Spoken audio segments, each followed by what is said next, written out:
প্রশ্ন জাগতে পারে, যেটা আপনার মন গড়া কথা বলে দিলেন, কেন দুঃসংবাদ হবে না?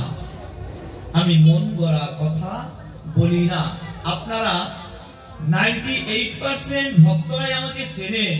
আমি শাস্ত্রের বিরুদ্ধে কথা খুব কম বলি, বলি না তা বলবো না, দু চারটা ছাড়া শাস্ত্রের বাহিরে কোনো কথা আমি কখনো বলি না, বলতেও চাই না। গৌর হরি যতটুকু বলায় শাস্ত্রের মধ্য দিয়ে চেষ্টা করি। জয় রাধে। তাহলে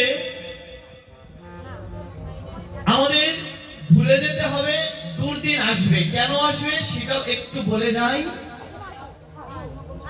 ব্রজের মাধুরী, ব্রজের মাধুর্য, ব্রজ রস আস্বাদনে মূল মাহাত্ম্য তত্ত্ব,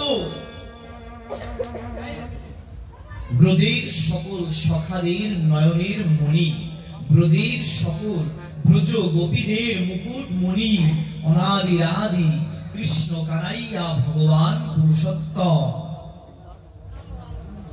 যেদিন কংসকে নিধন করে নামা বৃন্দাবন পরিত্যাগ করি, কংসকে নিধনের ন্যায় বৃন্দাবন ছাড়ি মথুরায় প্রবেশিবে অক্রূর নিতে এসেছে রথে করে। শুধু বৃন্দাবনে নয়, বিশ্ব জগতের মধ্যে যত ভক্ত ছিল সর্বশ্রেষ্ঠ মাধুর্যপূর্ণ, ভক্তিপূর্ণ, ভাবাপন্ন, প্রেমময় পূর্ণ মূর্তি খানায় ছিল ব্রজের আমার শ্রীমতী রাধা ঠাকুরানী। সবাই বলো রাধা ঠাকুরানী কি জয়, শ্রীরাম বৃন্দাবন ধাম কি জয়, সমাগত বৈষ্ণব ভক্ত বৃন্দ কি জয়। বুঝা গেল বাবা?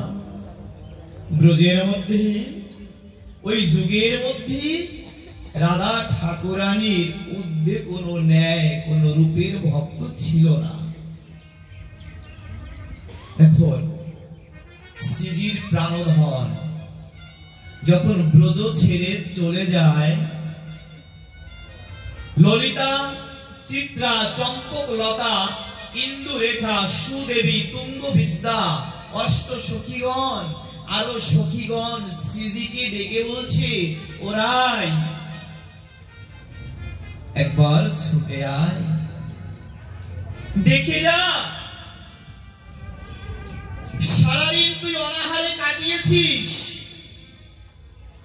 অনিদ্রায় কাটিয়েছিস, শাশুড়ি নরদিনীর কত যন্ত্রণা সহ্য করেছিস, কার জন্য?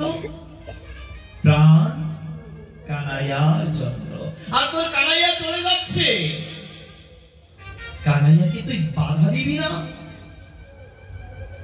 রাধারানী পাগলিনীর ন্যায় নামা ছুটে এসে ওই অক্রূরের রথে সামনে, এই যে যেমন রথটা না, অক্রূর রথে বসা, সামনে অশ্ব রথ চালিয়ে নিয়ে যাচ্ছে, অশ্ব মানে ঘোড়া, সঙ্গে সঙ্গে ওই রথের যে চাকা ছিল না, কাষ্ঠ দ্বারা তৈরি। কাষ্ঠ শব্দের অর্থ হচ্ছে বৃক্ষের কাঠ। রাধারানী একদম সাষ্টাঙ্গে রথের সামনে শুয়ে পড়েছে। অক্রূর বলছে, তুমি কে? আমি রাধে। ও, তুমি সেই কৃষ্ণ ভক্ত শ্রীজি? হ্যাঁ হ্যাঁ অক্রূর, আমি সেই কৃষ্ণ ভক্ত নয়, আমি তো অধম পতিত পাবন। কেন জানো? ভক্ত হতে হলে সর্বপ্রথম না ভক্তির প্রয়োজন হয়। ভক্তি থেকে ভালোবাসা আছে, আর গোবিন্দের প্রতি যখন ভালোবাসা আসবে, ওই ভালোবাসা থেকে ভক্ত রূপে রূপান্তরিত হওয়া যাবে। কিন্তু আমি তো ভক্ত হতে পারিনি, আমি তো দুরাচারী, আমি তো পাপাচারী। ও, তাহলে রথের সামনে কেন এসেছো? আমি রথের সামনে এজন্যই এসেছি, আমার এই ব্রজের মাধুরী তোমাকে নিয়ে যেতে দেব না। যদি পারো এই রাধারানীর বুকের উপর দিয়ে রথ চালিয়ে নিয়ে যাও। সুধীজন, এই কথাটা মুখে বলেছি সহজে, কিন্তু যদি গভীরতম ভাবে ভাবতে যাই, এই কথার এতটাই গভীরত্ব, যে গভীরত্বটা মুনি ঋষিগণ খুঁজে পায়নি, যে গভীরত্বটা সাধকগণ ধ্যানগণ পায়নি। কেন পায়নি? কি জন্য পায়নি? বলেছে অক্রূর, এই দেহর উপর দিয়ে রথখানা চালিয়ে নিয়ে যাও, তবুও ব্রজের মাধুরী তোমাকে মাধুর্য নিয়ে যেতে দেব না। কারণ এই সেই তত্ত্বটি বলে যাই, মায়েরা শ্রবণ করবে। কারণ কি জানো? এই দেহের মধ্যে যা কিছু রয়েছে, রূপ রস গন্ধ কাম কামনা বিষয় বাসনা মাধুর্য প্রাচুর্য যা কিছু আছে না বাবা, সকলেই ওই প্রাণনাথের। তুমি প্রাণনাথের, প্রাণনাথ হইত তোমার। প্রাণনাথ কে? গোবিন্দজি। তাহলে যার প্রাণনাথ গোবিন্দ, ওই গোবিন্দ যদি চলে যায়, রাধা ঠাকুরানী বললেন আমার আর বেঁচে থেকে কি লাভ? তাই তোমার ওই কাষ্ঠরথের চাকাটা এই দেহ রথের উপর দিয়ে চালিয়ে দাও। এই দেহের মধ্যে প্রাণ পাখি যখন আর থাকবে না, কৃষ্ণ বলে তো আর ডাকবে না, কৃষ্ণ বলে তো আর কাঁদবে না। আর যদি দেহে প্রাণ পাখি থাকে, তাহলে আমার গোবিন্দকে আমার কাছে ভিক্ষা দিয়ে যাও। দেখেছেন মা, রাধারানী কোন রূপে ভগবানকে ডাকে, ভগবানের চরণ স্মরণ করে।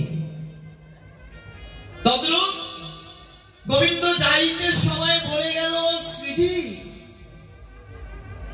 শুধু এখানে নয়, আমি মথুরায় যাচ্ছি, মথুরাটাও বৃন্দাবন, দ্বারকায় যাচ্ছি, দ্বারকাটাও বৃন্দাবন। তার পর মুহূর্তে আমি কৃষ্ণ লীলা সংবরণ করে গৌর লীলায় কলিযুগে গৌর হয়ে যাব। ওখানে গিয়েও বৃন্দাবন হইবে কেমন করে? যেখানে সাধুগুরু বৈষ্ণবজন আসবে, যেখানে তোমার নাম মহিমা শ্রবণ কীর্তন হবে, সেই সে মধুর বৃন্দাবন জানিবে কলিহত জীবর নারী। কে বললেন? গোবিন্দ বলে দিলেন।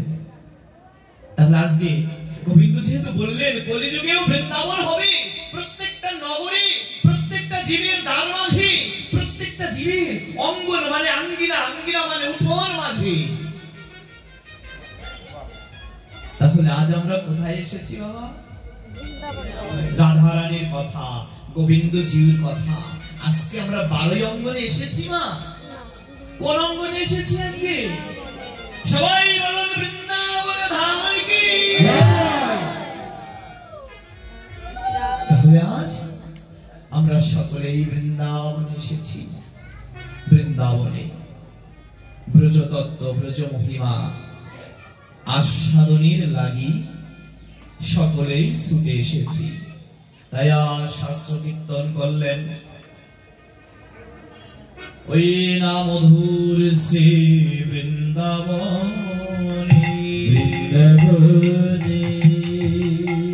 চৌদিকে সখী গণে, সখী গণে মধ্য আমার প্রাণ, যুগল কিশোর।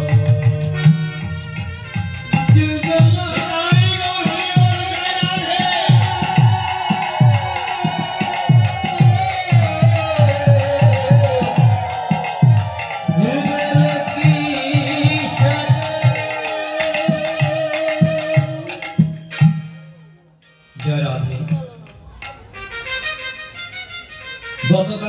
রাস পূর্ণিমা গিয়েছে, তাই না? আমরা আজ একটি এই লীলাটা আমি পাঠ করতাম না। কেন পাঠ করব? ও ব্যানারটি এখানে নেই না? আচ্ছা আচ্ছা, যারা ব্যানার দেখেছেন, কয়েকদিন পূর্বে এই বারোই বাড়িরই এক ব্যক্তি বিগত হয়েছে। নামটা কি জানো? জলধর বারোই, তাই না?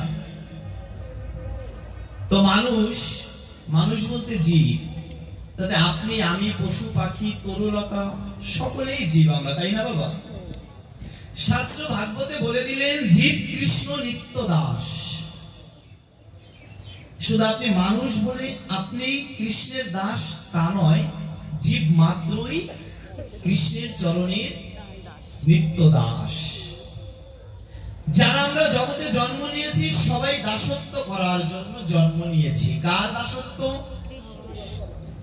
স্বয়ং গুরু গৌরাঙ্গ এবং আমার রাধা শ্যাম সুন্দরীর চরণের দাসত্ব স্বীকার করার জন্যই প্রত্যেকটা জীবের জন্ম হয়েছে। ইহাতে কোনো সন্দেহ নেই মা, বুঝতে পেরেছেন তো? জন্ম হয়েছে, জন্ম নিয়ে মিশে মায়ায় মুক্ত হয়ে আছো সংসারের কাজ লয়ে, এখনো চেতন পেয়ে রাধা মাধব নাম বললে না। রাধে রাধে। তাহলে ওই বাবু বিগত কয়েকদিন পূর্বে গত হয়েছে। এখানে প্রশ্ন জেগেছিল। কি প্রশ্ন জেগেছিল? এই প্রশ্নটা কোথা থেকে আসে জানেন? পূর্ব থেকে, পূর্ব কুসংস্কার থেকে উৎপত্তি। সেটা কি? প্রশ্ন জেগেছিল যে গোষ্ঠীতে মারা গিয়েছে, ভাগবত পাঠ দেওয়া যাবে না। কেন দেওয়া যাবে না? যদি গোষ্ঠীতে কেউ মারা যায় তাহলে তো অসৌচ রয়েছে, আর অসৌচ অবস্থায় কখনো কৃষ্ণ নাম হয় না, কৃষ্ণ নাম করা যায় না। তাহলে কি হবে? জন্ম জন্মান্তর পাপ রাশি হবে। এটা হচ্ছে আমাদের এই অন্ধ মায়াবাদী শরীরের চিন্তা চেতনা। কিন্তু আজকে সকলের জেনে যাওয়া ভালো, আমারও বলা ভালো, অসৌচ যদি কারোর দ্বারে আসে, ওই অসৌচকালীন যদি ভাগবত পাঠ দেওয়া যায়, অসৌচকালীন যদি গোবিন্দের পূজার্চনা করা যায়, অসৌচকালীন যদি ভক্ত সমাগম করা যায়, কি হয় জানো মা? এই সময় এতটাই শুভ সময়, এই সময়ের মতো সময় জীবের দ্বার মাঝে আর আসে না।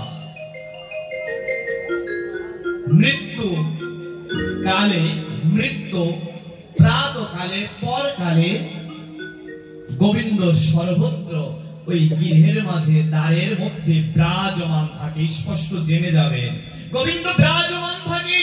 তখন গোবিন্দকে একবার ডাকলেই গোবিন্দ সাড়া দিয়ে দেয়।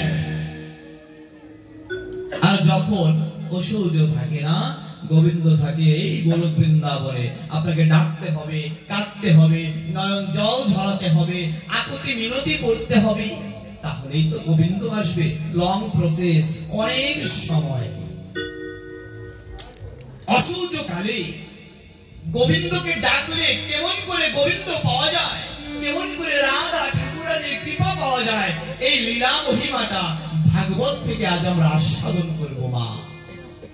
তাকে বলে দেওয়া ভালো, এদের মধ্যে এই অনুশোচনা চিন্তা চেতনার প্রভাব ঘটেছিল। অবশেষে আমার সঙ্গে কথা হলে আমি বলে দিলাম, যদি কোনো পাপ হয় অনায়াসে নিঃসন্দেহে সমস্ত পাপ রাশিগুলো আমার মাথায় বহন করে নেব আমি।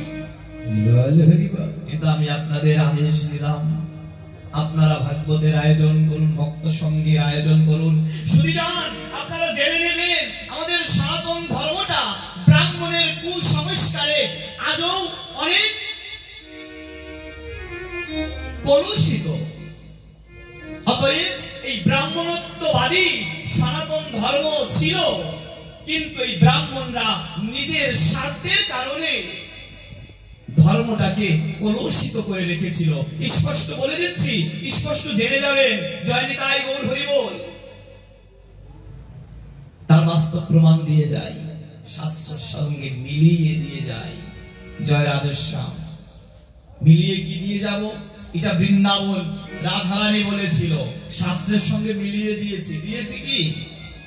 তাহলে এই ব্রাহ্মণেরা নিজেদের স্বার্থের জন্য সমাজটা কলুষিত করে রেখেছিল, তবে সব ব্রাহ্মণেরা নয়। মহাপ্রভু তো ব্রাহ্মণ ছিল, জগন্নাথ মিশ্র তিনিও তো ব্রাহ্মণ ছিল, অদ্বৈত আচার্যও তো ব্রাহ্মণ ছিল, মা নিতাই চাঁদ তিনিও তো ব্রাহ্মণ ঘরেই অবতীর্ণ হয়েছিল। তাহলে তারা কি সমাজটা কলুষিত করেছিল বাবা? কারা সমাজ কলুষিত করলো? মহাপ্রভু শুদ্ধ ধর্ম প্রচারের লাগি নবদ্বীপে এলো। বৈষ্ণব ধর্ম, যে শুদ্ধ ধর্ম পালন করার প্রয়োজন নেই, স্মরণ করার প্রয়োজন নেই, শুধু দর্শন করলেই কলিহত জীবে সমস্ত পাপ দূরে গিয়ে গৌর চরণ পেয়ে যায়। রাধে রাধে, হরি হরি।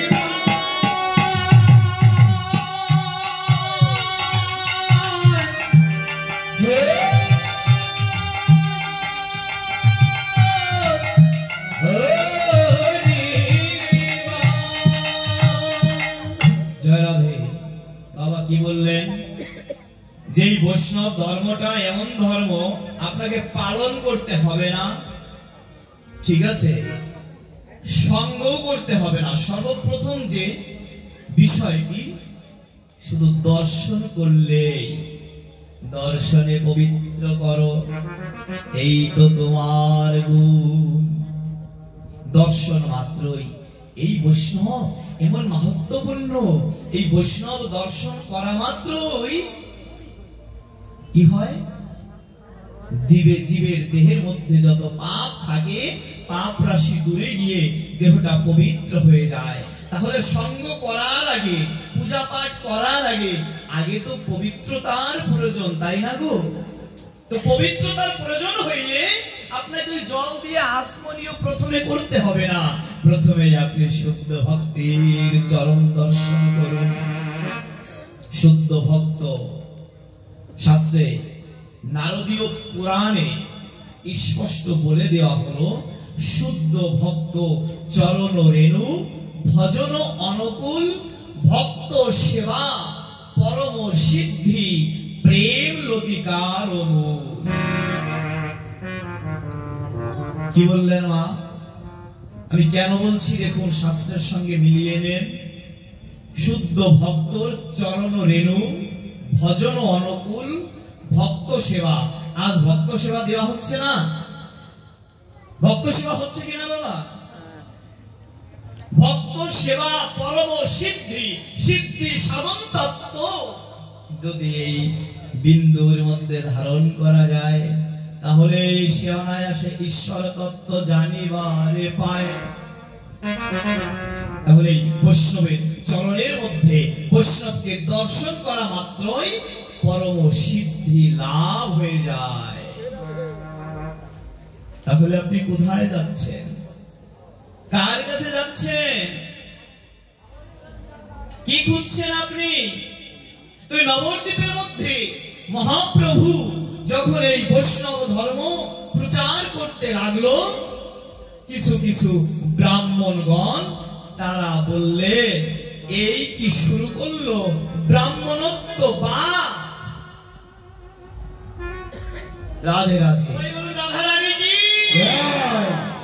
সমাগত বৈষ্ণব জন কি, নিতাই গৌর প্রেমানন্দে হরি হরি বল। ছোট্ট একটা বাজনা দেন, ছোট্ট 2 সেকেন্ড। আমি হারিয়ে যাচ্ছি।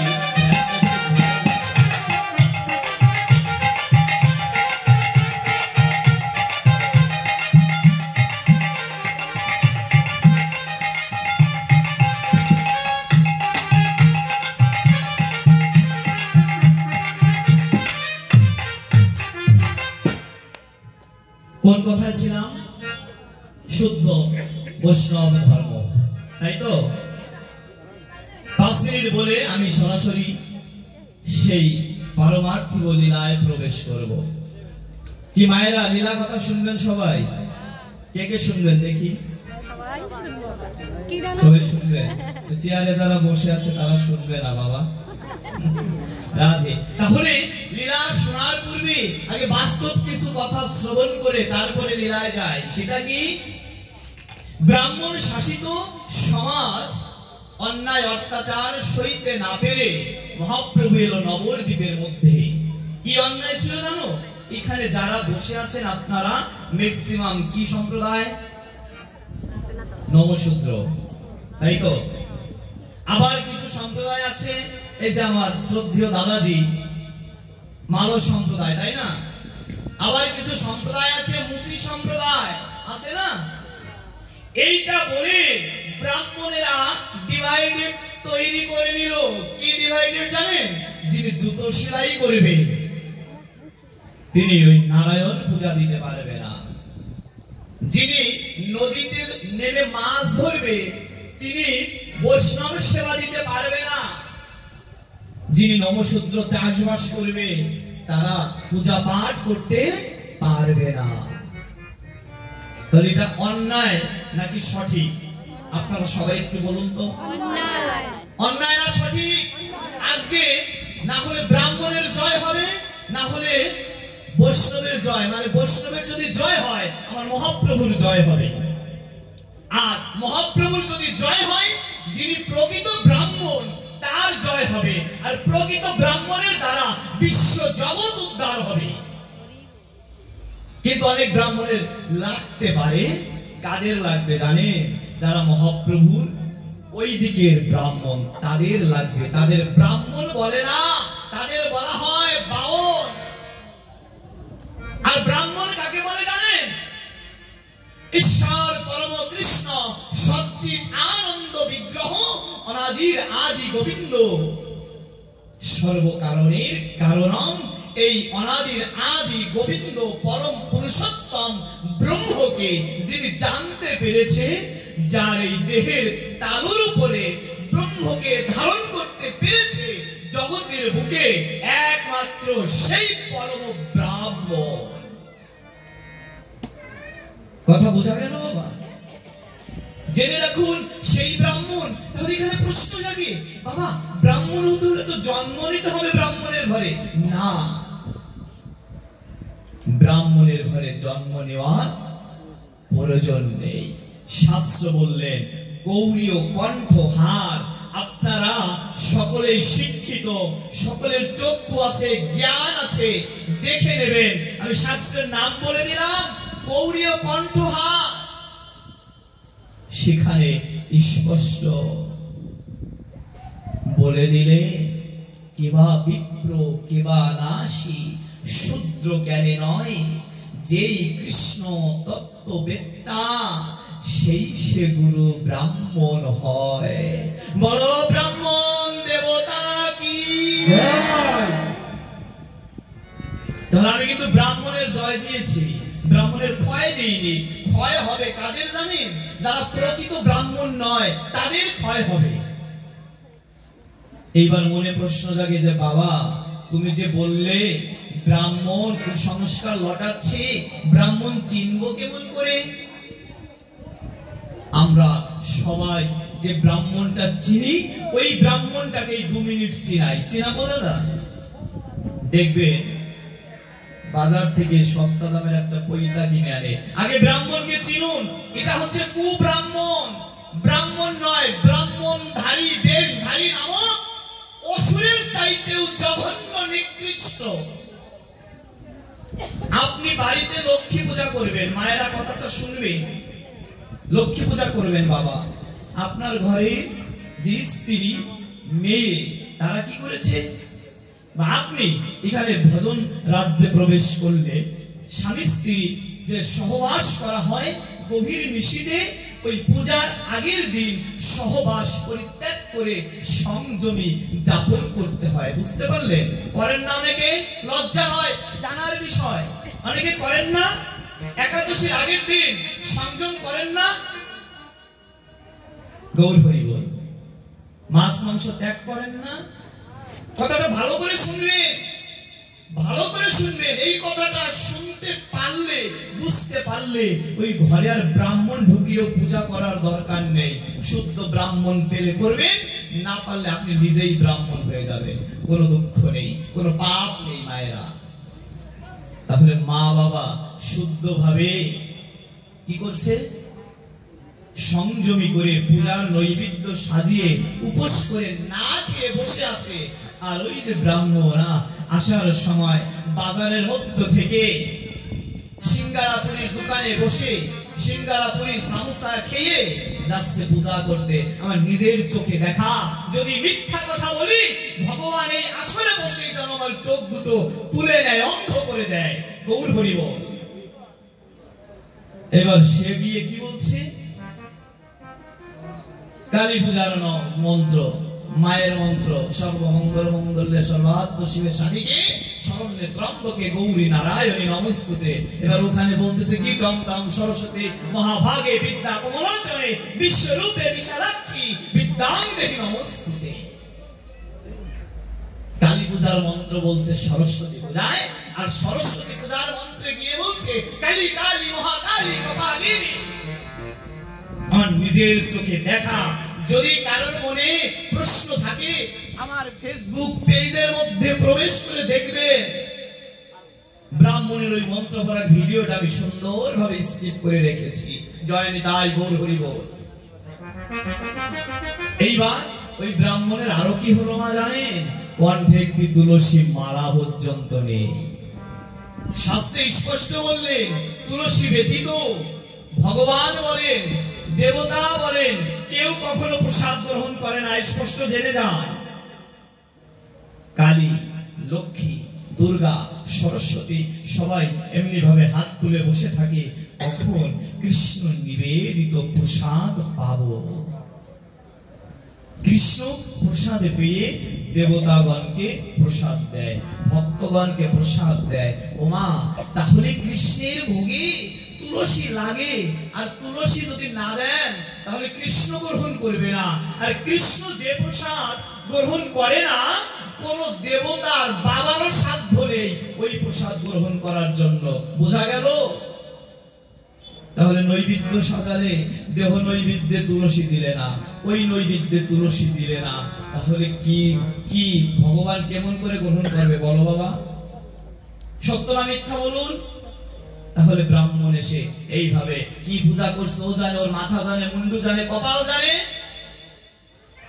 এবার আপনাকে প্রশ্ন করলে আপনি বলবেন বাবা আমি তো অদম, জানি না, ভগবান আমারটা গ্রহণ করে নেবে, ক্ষমা করে দেবে, বলেন না? আচ্ছা মা, প্র্যাকটিক্যাল বলে যাই। এই যে দেখুন প্রদীপে অগ্নি জ্বলছে, অগ্নি জ্বলছে না? সবাই আমরা জানি তো এটা অগ্নি, জানি তো বাবা। এবার পিছনে তাকিয়ে অগ্নির মধ্যে হাত দিয়ে দেন। আপনি তো জানলেন না যে আপনি অগ্নিতে হাত দিয়েছেন, পিছনে তাকানো জানলেন। এবার না জেনে ওই আগুনের মধ্যে আপনি হাত দিয়েছেন, আপনার এই হাত ভালো থাকবে না পুরো ভস্ম হয়ে যাবে? জোরে একটু বলুন, হাত পুড়বে কি পুড়বে না? জলের মধ্যে আপনি চোখ বন্ধ করে বললেন বাবা আমি তো জানি না, এই জানি না বলে আপনি সাঁতারও জানেন না, তত্ত্বও জানেন না, চোখ বেঁধে জলে ঝাঁপ দিলেন, আপনি বাঁচবেন না মরবেন? সবাই বলুন, একটু জোরে বলা যায় না মা? মারা যাবেন কিনা? তাহলে এই যে আমরা ভুল কথাটা ভাবি, ভুল কথাটা বলি, যারা জেনে না জেনে তো সাপের বিষ খাওয়া যায়। ও মা, না জেনে একটু সাপের বিষ খেয়ে দেখেন তো আপনারা যে দেহের কি প্রভাব ঘটে। বলার সময় তো কত কিছুই বলা যায়, যেটা বিষ সেটা আপনি জেনে খেলেও প্রতিক্রিয়া হবে, যদি না জেনেও খান তাতেও প্রতিক্রিয়া হবে না? হবে না? অতএব আগুনে আপনি জেনে হাত দিলেও পুড়বেন, না জেনে হাত দিলেও পুড়বেন। জলের মধ্যে আপনি জেনে ঝাঁপ দিলেও মরবেন, না জেনে ঝাঁপ দিলেও মরবেন, যদি আপনি সাঁতার না জানেন। নিতাই গৌর হরি বল। অতএব এই যে যে পূজা পার্বণ গুলো করানো হয় মায়েরা, স্পষ্ট জেনে যাবেন আমার কথা নয়, শাস্ত্রের কথা। এই পূজায় বিন্দু মাত্র কোনো ফল হয় না। এই পূজায় কি হয় জানেন? আপনার মধ্যে যদি আরো পুণ্য থাকে, ওই পাপাচারী দুরাচারীর কারণে আপনার পুণ্যটা স্খলিত হয়ে যায়। স্খলিত শব্দের অর্থ ধ্বংস হয়ে যায়। নিতাই গৌর হরি বল। কথা বোঝা গেল? ইউটিউব চলছে, বিশ্ব চ্যালেঞ্জ করলাম আমি, যদি কোনো ব্যক্তি বলতে পারে এই ধরনের ব্রাহ্মণ দিয়ে জীবের উদ্ধার হয়, জীবের মঙ্গল হয়, আমি কথা দিলাম ওই ক্যামেরার দিকে তাকিয়ে আমার সারা জীবন আমি এই প্রবচন ভাগবত বলা ছেড়ে দেব। নিতাই গৌর হরি বল। অতএব এই ব্রাহ্মণ দিয়ে পূজা করালে আপনাদের বিন্দু মাত্র কোনো ফল হবে না, হবে না, হবে না। এইবার আসুন আর একটু তত্ত্ব দিয়ে প্রকৃত ব্রাহ্মণকে চিনিয়ে তারপরে চলে যাব ভাগবত মধুর লীলার আস্বাদনের মধ্যে। তারপরের কথা কি মা? যে ব্যক্তি আজ মারা গিয়েছে, সে যেভাবেই মারা যাক, এই মৃত ব্যক্তির উদ্দেশ্যে ব্রাহ্মণ ডেকে এনে ষোড়শ আদ্য শ্রাদ্ধ আদি করানো হয়। হয় কিনা বলুন তো দাদা? হয় না? ষোড়শ আদ্য অর্থটাই তো জানে না। গৌর হরি বল। ষোড়শে বহু উপাচার দাও, আদ্য শ্রাদ্ধ সীমিত হলেও হবে, আরো ব্যাখ্যা আছে, বলার সময় নেই, শুধু টাচ করে বুঝিয়ে দিয়ে যায়। এই মায়ের 10,000 টাকায় সংসার চলে, কথাটা ফলো করবেন বাবা। 10,000 টাকায় সংসার চলে। এইবার বাবা গেল মারা, সন্তান কোন রকম হিমশিম খেয়ে সংসারটা চালায়। ব্রাহ্মণকে ডেকে আনা হলো, তিনি বিধান দিচ্ছে শ্রাদ্ধে এই লাগবে, একটা গরু লাগবে, স্বর্ণ লাগবে, হ্যাঁ খাট লাগবে, পালঙ্ক লাগবে, সুকেশ লাগবে, আলমারি লাগবে, তোশক লাগবে, বালিশ লাগবে, জুতা লাগবে, ছাতা লাগবে, মাথা লাগবে, মুন্ডু লাগবে। বলে কি বলে না? কথা বলেন না কেন বাবা? বলে কি বলে না? আসলে কি এইটা দিয়ে ওই বৈতরণী পার হওয়া যাবে? আমি প্র্যাকটিক্যাল কথা বলতে খুব পছন্দ করি, এবং এই কথাগুলো কেন বলছি জানেন? বলারও একটি কারণ আছে বাবা। আমি অধম পাপী, আপনাদের এই 84-তে কোনো ভাগবত ছিল না, কোনো ভাগবত সঙ্গ ছিল না। এই পূজা আসলে নর্তকী নাচানো হতো, মদ খেয়ে নাচা হতো মন্দিরের সামনে। বলুন কথা সত্য বললাম না মিথ্যা বললাম? কিন্তু না জানি রাধা রানীর কোন অপ্রাকৃত মহিমায় যে কোনো এক বৈষ্ণবীর কারণে সেই বৈষ্ণবটার নামও বলে দেয় কুটালিপাড়া রঞ্জন দাস, রঞ্জন কর্মকার দাদা। যে কোনো ভাবে কয়েক বছর পূর্বে আমাকে ফোনে ফোনে খুঁজে খুঁজে ওই বাজেপুরে ঘোষবাড়ির পাশে, ওটাও ঘোষবাড়ি, ওখানে এনেছিল, বা আমারও আসার সৌভাগ্য হয়েছিল। ওখানে কে কে ছিলেন একটু দেখি?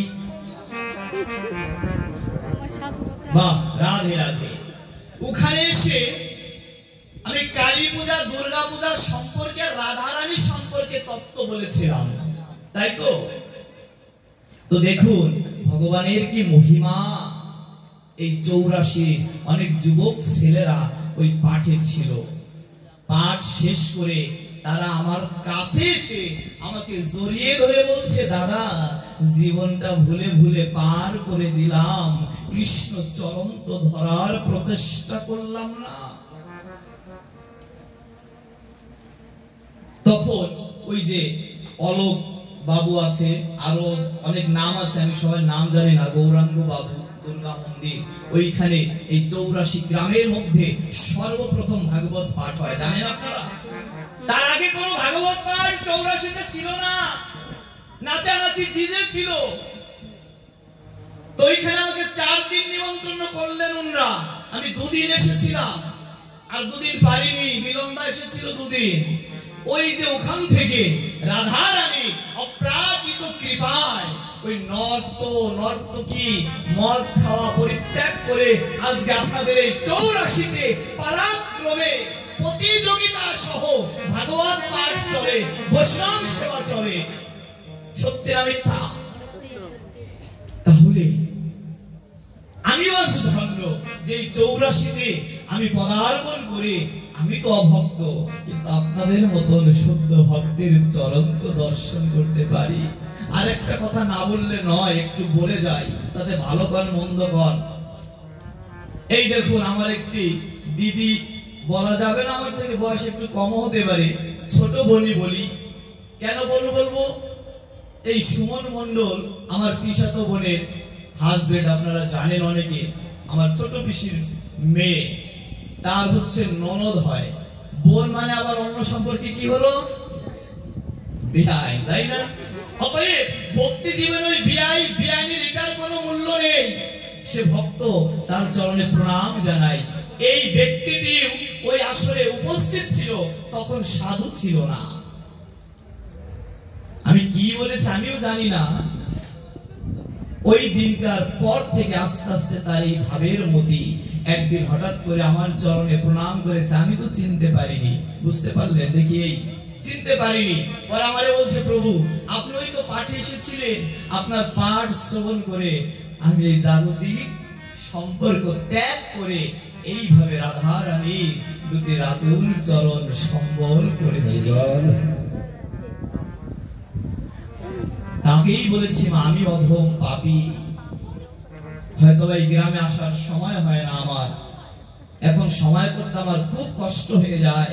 কিন্তু আমি যখন শুনি 84তে এই বাড়ি ওই বাড়ি এই চটানে ভাগবত পাঠ হয়, আমার শুনলে না এই হৃদয়টা জড়িয়ে যায়। মা আমি যেখানেই থাকি সেখান থেকে দুটি বাহু প্রসারিত করে রাধা রানীর চরণে প্রার্থনা জানাই যে হে শ্রীমতী রাধা রানী, আজ এই 84 গ্রামের ভক্তদের যেমন করে তুমি পরিবর্তন করেছো, শেষের দিনে বৈতরণী এমনি করে গোবিন্দের কাছে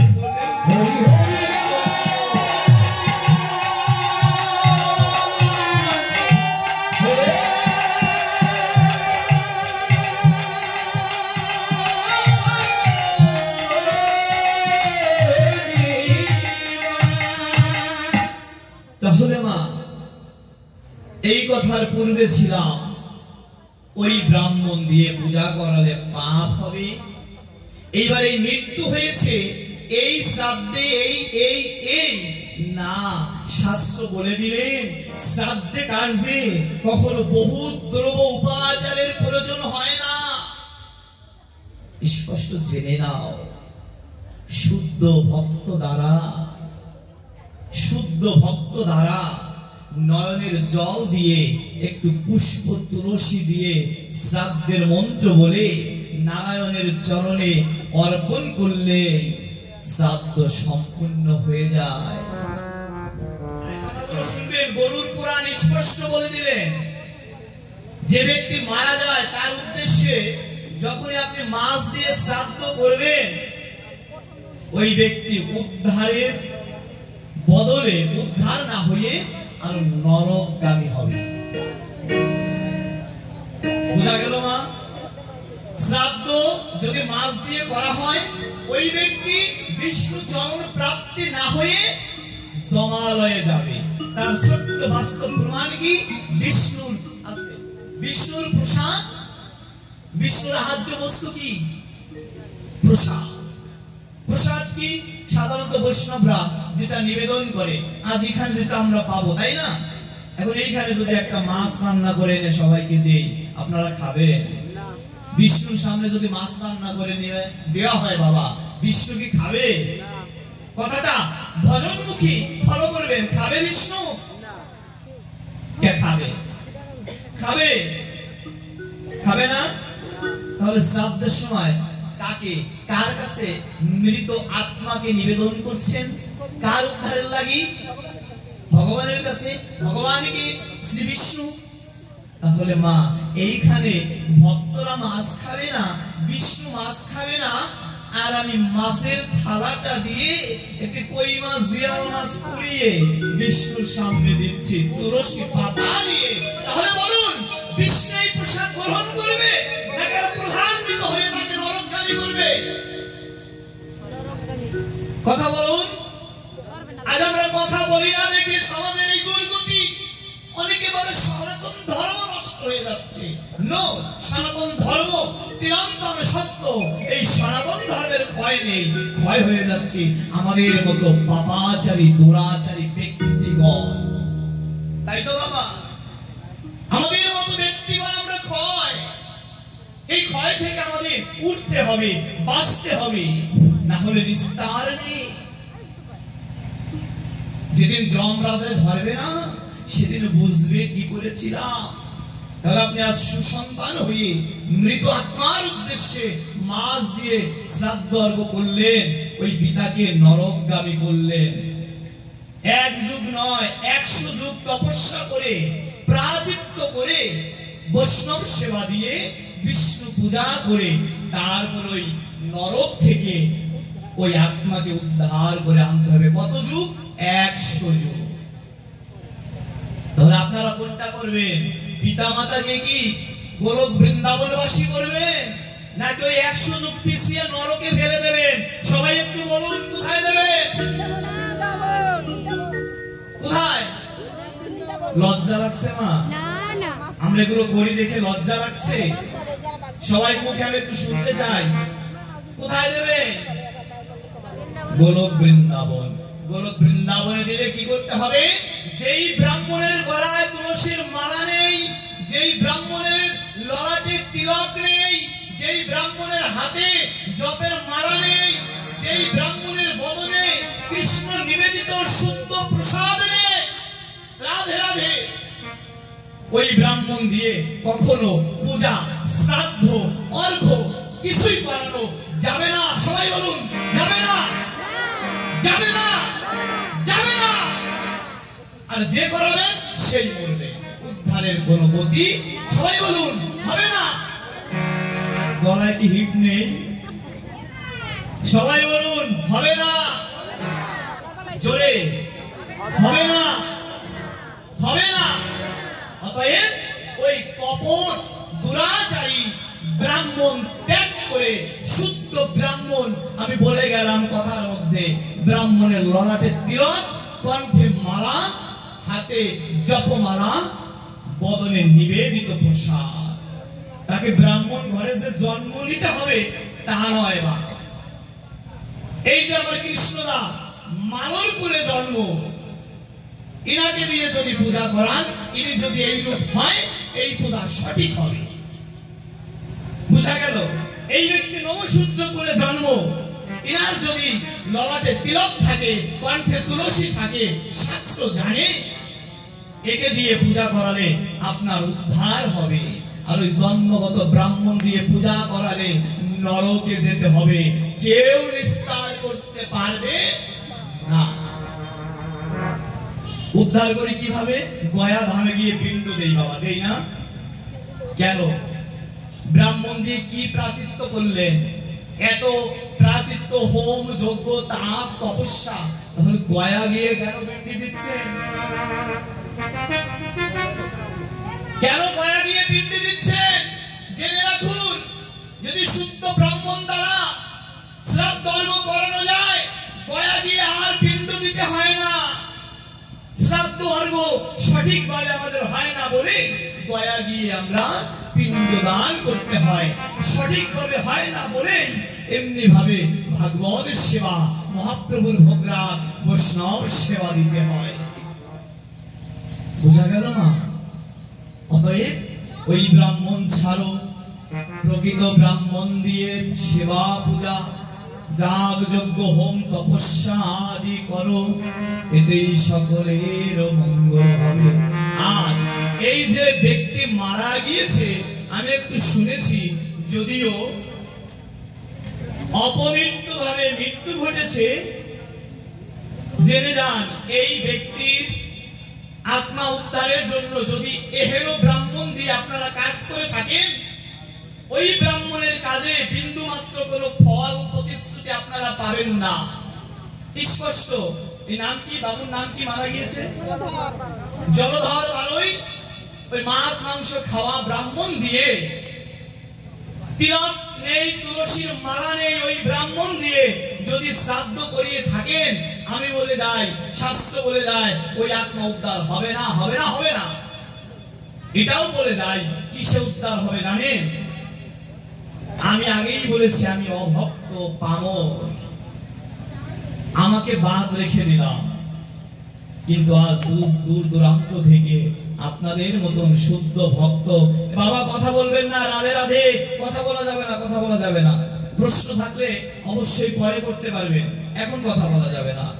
আজকে দূর দূরান্ত থেকে যে শুদ্ধ ভক্তজন এসেছে, এই শুদ্ধ ভক্তের পদধূলিতে, পদচারণায়, এই বৈষ্ণব সেবায়, এই ভক্ত সেবায়, এই মধুর বৃন্দাবন ধাম রচনায়, এই কারণেই এই মৃত আত্মা উদ্ধার